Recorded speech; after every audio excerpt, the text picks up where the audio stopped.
તણાઈ ગયો, લાલો ડૂબી ગયો. મીરા રોવે છે કે મારો લાલો ડૂબી ગયો, મારો ભગવાન ડૂબી ગયો. સંત રોહિદાસ અહીંયાથી નીકળ્યા નદીના કિનારે. મીરાને કીધું, હે મીરા કેમ રોવે છે? કે મારો ભગવાન ડૂબી ગયો. કે એવો તેવો કેવો તારો ભગવાન ડૂબી ગયો?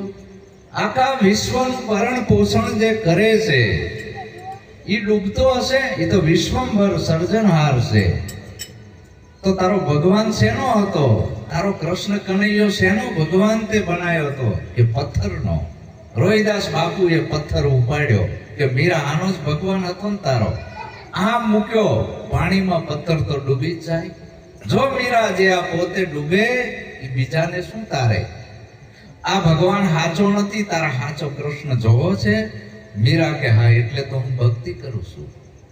મને હાચો કૃષ્ણ બતાવો, હાચો ભગવાન બતાવો, જે કોઈ દી જન્મતો નથી, મળતો નથી, આવતો નથી, જતો નથી અને કાયમ મારા ભેગો રહેવો જોઈએ.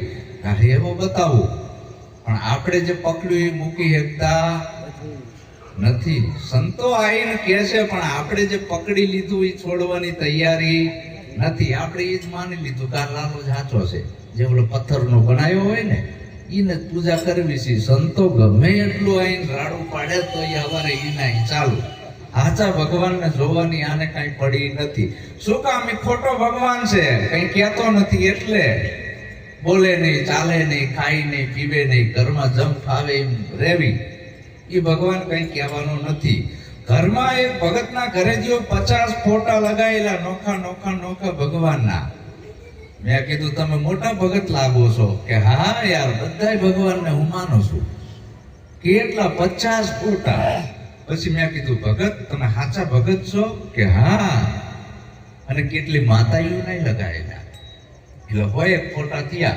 કીધું રોજ સવારે આ હોય હો ભગવાન અને માતાયું ફોટામાંથી હેઠી ઉતરે કે લાવો બ્રશ કરવું છે, ગરમ પાણી લાવો ફટાફટ.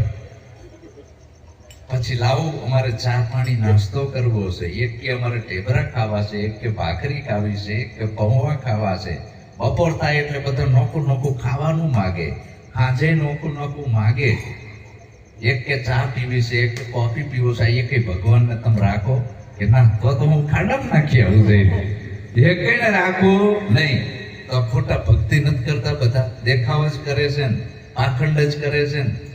એટલે સાચા ભગવાનને જાણી લ્યો.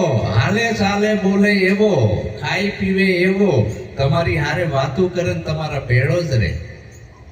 અને તમારા જેવો ને તમારા જેવડો જ અમે બતાવી.